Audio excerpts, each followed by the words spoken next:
Hola a todos, bienvenidos. Hoy voy a hablar de las circunstancias eximentes de la responsabilidad penal. ¿Qué son estas circunstancias eximentes? Son aquellas que hacen que una persona, a pesar de haber incurrido en un delito, haber cometido un delito, es decir, haber realizado la conducta prevista en un concreto tipo penal, es decir, un homicidio, un asesinato, un robo, un hurto, cualquier delito, no va a responder penalmente.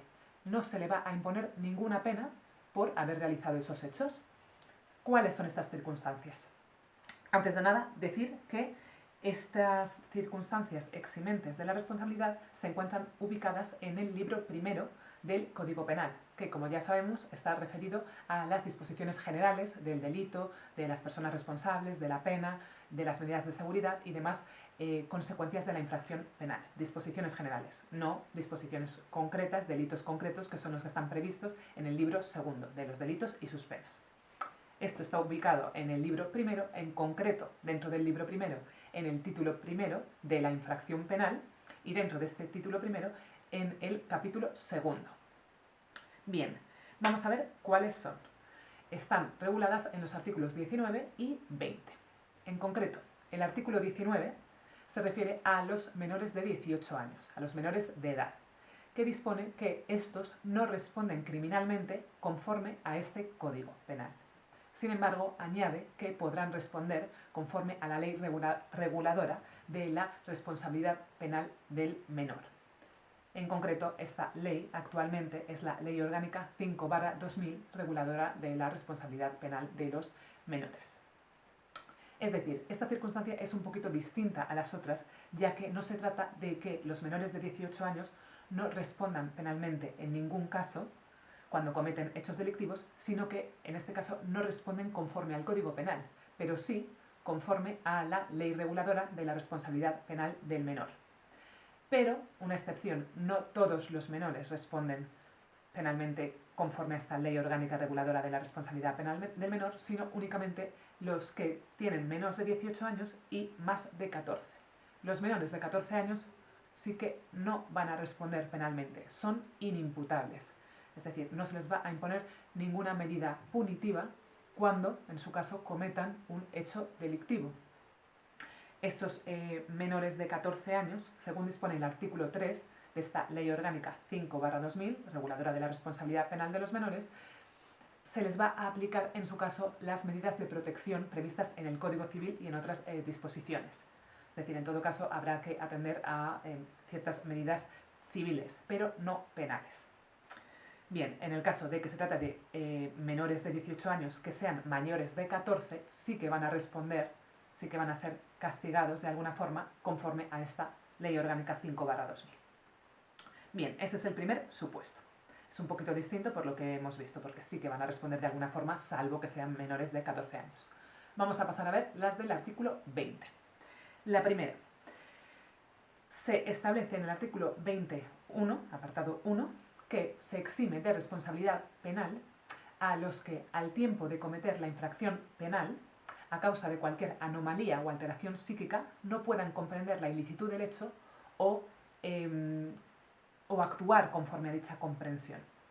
Es decir, se trata de aquellos supuestos en que la persona tiene un trastorno, una enfermedad mental, que le hace no entender lo injusto, lo ilícito de lo que está realizando o actuar conforme a dicha comprensión. Es decir, dirigir su actuación, puede que sí que se esté dando cuenta de que lo que hace o lo que va a hacer es ilícito, es antijurídico, pero no puede dirigir su propia actuación conforme a dicha comprensión. No se pueden autocontrolar.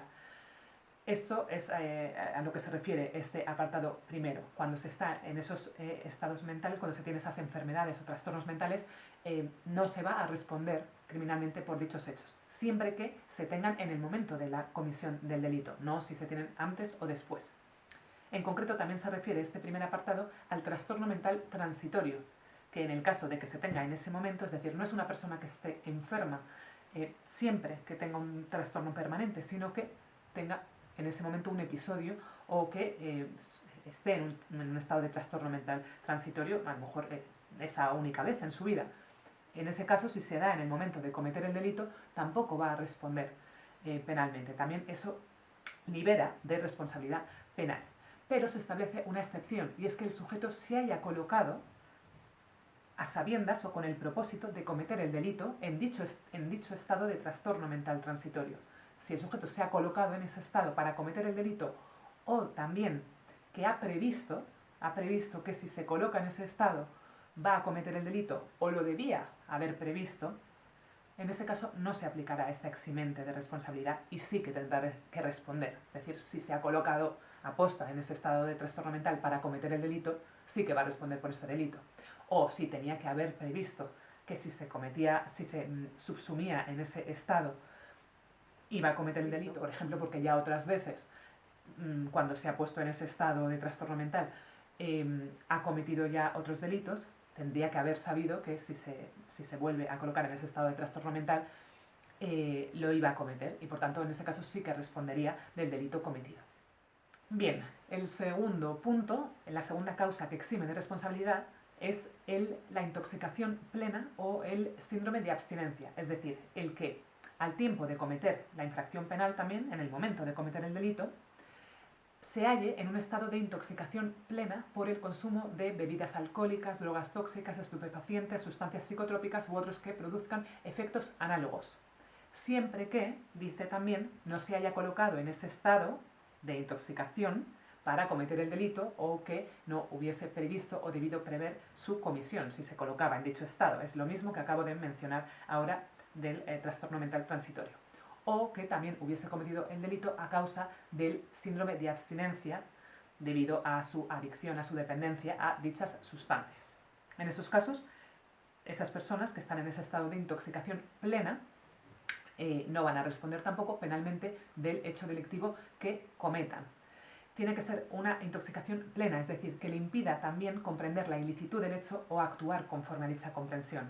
No se trata de, un poco alterada la conciencia o la percepción, sino que debe haber anulado completamente su capacidad intelectual o volitiva. Bien, la tercera causa son las alteraciones en la percepción. Dice en concreto que también está exento de responsabilidad penal el que, por sufrir alteraciones en la percepción desde el nacimiento o desde la infancia, tenga alterada gravemente la conciencia de la realidad. Es decir, alguna persona que por alguna causa, tiene que ser desde el nacimiento, bien porque haya nacido así, o desde la infancia, no puede ser un momento posterior, a causa de alguna alteración en la percepción, tiene alterada gravemente la conciencia de la realidad, no percibe la realidad como los demás. En ese caso, tampoco va a responder del hecho delictivo que cometa. La siguiente es la denominada legítima defensa. En concreto la define como que está exento de responsabilidad penal el que obre en defensa de la persona o derechos propios o ajenos, siempre que se den unas circunstancias, unos requisitos que enumera. Es decir, si tú obras en defensa tanto tuya como de otra persona, de la persona o de sus derechos, estás actuando en legítima defensa siempre que se den los requisitos que son agresión ilegítima. Es decir, la persona ha tenido que sufrir una agresión que sea ilegítima.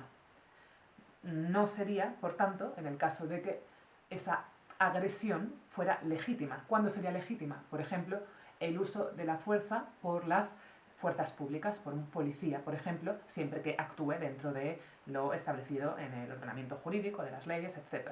Siempre que esté realizando su trabajo conforme a lo previsto. Si, por ejemplo, le va a detener, que tiene que utilizar cierta fuerza física, la persona no puede alegar legítima defensa para defenderse y rechazar, digamos, a ese policía y evitar que le detenga. En ese caso, no, porque no hay una agresión ilegítima por parte del policía, sino que es legítima esa actuación. Agresión ilegítima es el primer requisito. El segundo es necesidad racional del medio empleado para impedirla o repelerla, para impedir o repeler esa agresión ilegítima. Es decir, que tiene que ser necesaria. No puede hacerse o utilizarse cosas que sean desproporcionadas, o medios o modos que sean desproporcionados. Tienen que ser necesarios para impedir esa agresión. Y por último, una falta de provocación por parte del defensor, es decir, que no haya provocado él dicha agresión previamente. Esos son los requisitos necesarios para que se pueda utilizar esa legítima defensa. Esa legítima defensa únicamente se mantiene en el tiempo en que dura la agresión, es decir, no se puede mantener una vez ha cesado esa agresión, ya que en ese caso hablaríamos de venganza, si se hace en un momento posterior, o del ejercicio del poder punitivo, digamos, del ius puniendi, que es indelegable por parte del Estado. El siguiente es el estado de necesidad. También está exento de responsabilidad penal al que en estado de necesidad, el que se encuentra en un estado de necesidad, para evitar un mal propio o ajeno, lesione un bien jurídico de otra persona o infrinja un deber. También en estos casos se tienen que dar una serie de requisitos, y es que el mal causado no sea mayor, más grave, que el que se trata de evitar. Ese es el primero. El segundo requisito es que esa situación de necesidad no haya sido provocada intencionadamente por el sujeto, es decir, que no lo haya provocado él, ese sujeto, y no otras personas, y que el sujeto no tenga por su oficio o cargo obligación de sacrificarse en ese estado de necesidad, en esa situación de necesidad. Un ejemplo sería el bombero. El bombero no puede alegar un estado de necesidad para huir en un incendio, para no arriesgarse en un incendio, ya que por su oficio o cargo debe someterse a dicha situación. Bien, el siguiente punto, la siguiente eximente, es el obrar impulsado por un miedo insuperable. Es decir, cuando una persona realiza un hecho impulsado por un miedo que era insuperable, que era inmanejable. Tiene que ser de tal intensidad dicho miedo que no lo podía manejar, que era insuperable, dice. Y por último, el último caso de exención de responsabilidad penal es el obrar en cumplimiento de un deber o en el ejercicio legítimo de un derecho, oficio o cargo. Es decir, si estás amparado por la ley, si la ley legitima en un caso hacer una conducta o tu propia profesión, tu cargo, que siempre que sea un cargo o una profesión lícita, legítima, en el caso de que estés actuando conforme a dicha ley o a dicho oficio, y se permite dicha actuación en dicha situación, entonces tampoco estás incurriendo en un delito. Pues esas son todas las circunstancias que eliminan la responsabilidad penal. Decir por último que este es el primer vídeo de una trilogía que voy a hacer de circunstancias que afectan a la responsabilidad penal. Este primero ha estado dedicado a aquellas que la eliminan, pero hay otras que la modifican, bien aumentándola o bien disminuyéndola. Es decir, agravan o atenúan la pena, que son las circunstancias agravantes y las atenuantes. También está la circunstancia mixta de parentesco, que bien aumenta o bien disminuye la pena según los casos. Si os interesan, podéis ver los siguientes vídeos. Muchas gracias y hasta otra. Chao.